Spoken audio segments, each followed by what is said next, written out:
అందరికీ నమస్తే, welcome to Anu's kitchen. ఈరోజు మామిడికాయ పప్పు తయారు చేసే విధానం నా స్టైల్లో ఎలా తయారు చేస్తానో చూపించబోతాను.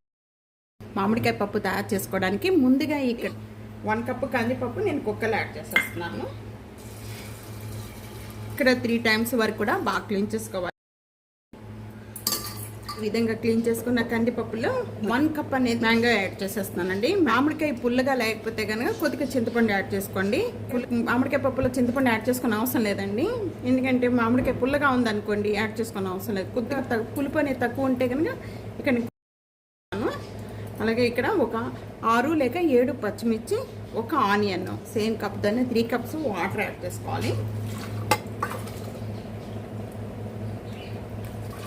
ఇక్కడ వాటర్ యాడ్ చేసిన వెంటనే కూడా 1 డ్రాప్ అనేది ఇక్కడ ఆయిల్ యాడ్ చేస్తున్నాను. ఆయిల్ యాడ్ చేయడం వల్ల మనకి పప్పు అనేది పొంగద. ఉడికిన తర్వాత పైకి పొంగేస్తూ ఉంటాయి కదా, ఒకసారి బాగా కలిపేసుకొని 4 లేక 5 విజిల్స్ వచ్చే వరకు కూడా కుక్ చేసుకోవాలి. ఓపెన్ చేద్దామండి.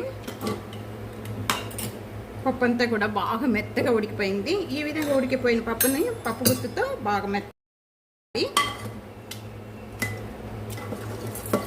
ఇక దీంట్లో టమాటా కావాలంటే టమాటా కూడా యాడ్ చేసుకోవచ్చండి. నేను టమాటా యాడ్ చేయను.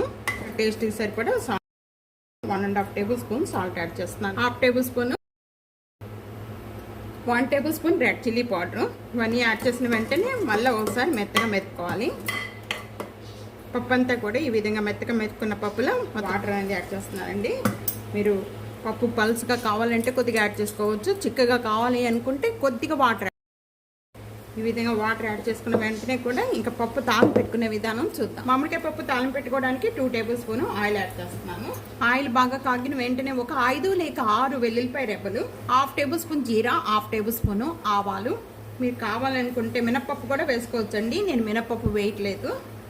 ఒక ఎండుమిర్చి, 1/4 టేబుల్ స్పూన్ మెంతులు. ఇక్కడ తాలింపు అంతా కూడా బాగా వేగిపోయిందండి. వేగిపోయిన వెంటనే కూడా ఇంకా స్టవ్ ఆన్ చేసేసుకుందాము. స్టవ్ ఆన్ చేసేసుకున్న వెంటనే కూడా ఇక్కడ నేను కొద్దిగా ఎల్జీ ఇంగువ యాడ్ చేస్తున్నాను, కొద్దిగా కరివేపాకు, కొద్దిగా కొత్తిమీర. బాగా మెత్తగా మెదుపుకున్న పప్పు అంతా కూడా యాడ్ చేసేసుకుందాం.